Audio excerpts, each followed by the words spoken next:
Salut à tous, voici la première vidéo sur ma chaîne, donc ça va être sur la Ligue 1, enfin sur le foot en général.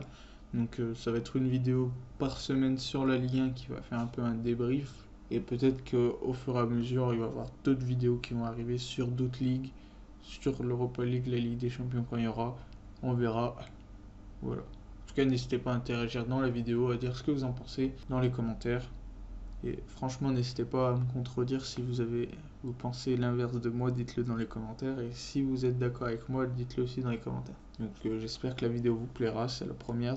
Donc là, on va voir le classement. Alors je vais pas en parler, voilà, vous verrez en chaque début de vidéo. Bon, là, on peut pas en parler parce que c'est la première journée. Voilà, je vous laisse le temps un peu de regarder vite fait. Voilà. Alors, on va parler surtout des résultats et des prochains matchs. Et je donnerai mes avis au niveau des matchs. Et je ferai un petit pronostic.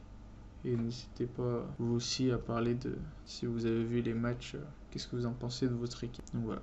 Donc le premier match a été Monaco-Toulouse. Alors Monaco gagne 3-2, même s'ils ont été menés 2 fois au score face à Toulouse. Mais Toulouse qui perd 3-2, donc belle performance de la part des deux équipes. Monaco dominait le match.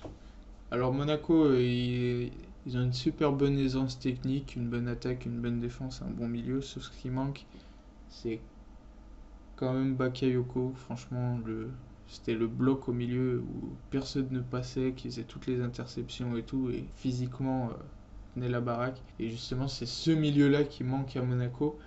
Et on sent déjà que face à Toulouse, on sentait qu'il manquait justement ce Bakayoko. Sinon, dans l'ensemble, plutôt bon match de Monaco. Bon, on sent qu'ils vont un peu avoir beaucoup plus de mal en Ligue des Champions et en Ligue 1. Bon, le mercato n'est pas fini. Ils peuvent toujours améliorer ça.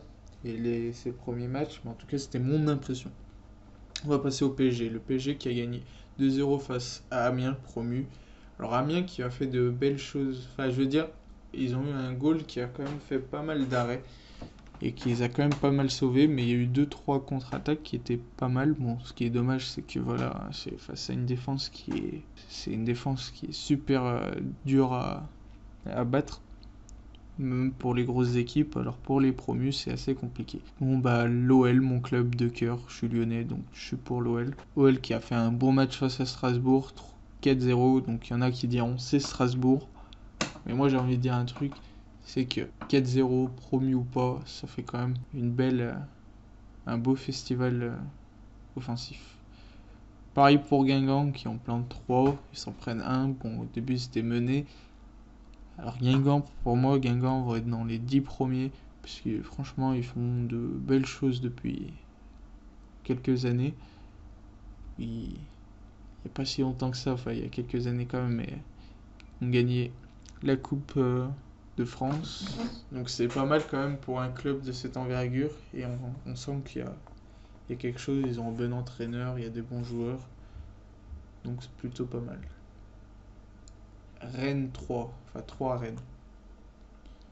Stade Rennais, franchement c'est assez décevant, un match nul. Bon, on a l'habitude en Ligue 1 des matchs nuls, mais de faire 1-1 face à 3, je suis désolé pour 3, mais sur le papier, Stade Rennais est beaucoup plus fort que 3. Dommage pour le Stade Rennais. Comme je le dis, c'est encore le début, mais quand même c'est bizarre quand même que le Stade Rennais fasse un match nul face à 3. Montpellier-Caen, alors 1-0 pour Montpellier, but de Camara.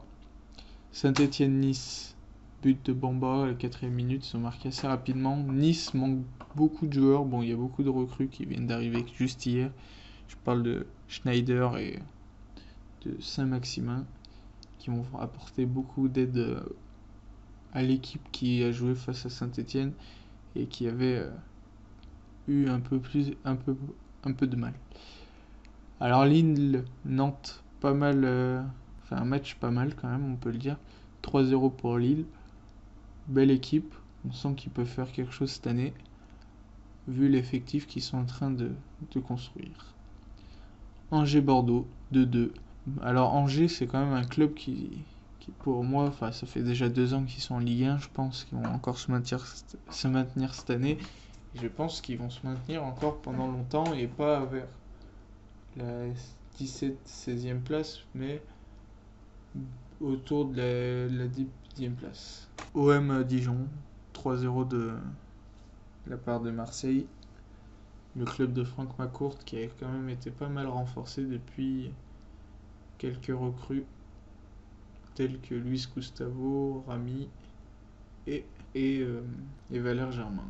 Au niveau du calendrier, alors la semaine prochaine, il va y avoir Nice 3. Bon, bah, victoire pour Nice, pour moi, c'est mon avis. Stade Rennais face à l'OL. Victoire de l'OL. OM, enfin Nantes OM, victoire de l'OM. Amiens Angers, victoire Angers. Saint-Étienne Caen, victoire de Saint-Étienne. Bordeaux Metz, victoire de Bordeaux assez difficilement. Toulouse Montpellier, pour moi, il y aura un match nul. Strasbourg Lille, victoire de Lille, ils sont sur une bonne dynamique. Dijon-Monaco, je suis désolé, mais Monaco, pour moi, ils vont faire une victoire. Guingamp-PSG, victoire PSG, même si Guingamp peuvent faire quelque chose comme décrocher peut-être un nul, on ne sait pas. Ça va être compliqué, mais je pense qu'ils vont essayer de tenir le plus longtemps sans s'en prendre. Et je vais beaucoup sur les contre-attaques. Sur ce, j'espère que le premier épisode sur la Ligue 1 vous a plu. Si c'est le cas, n'hésitez pas à liker, à partager et à vous abonner si ce n'est pas déjà fait. N'hésitez pas à mettre en commentaire ce que vous avez bien aimé dans ce genre de vidéo et qu'est-ce qu'il faut améliorer. Parce que l'objectif, c'est bien de faire des vidéos de meilleure qualité. Alors, peut-être qu'au début, ça se verra pas, mais l'objectif, c'est de vidéo en vidéo, de s'améliorer jusqu'à qu'on arrive à un niveau qui excelle. Alors, ce sera compliqué, mais j'espère qu'on y arrivera. Sur ce, salut à tous.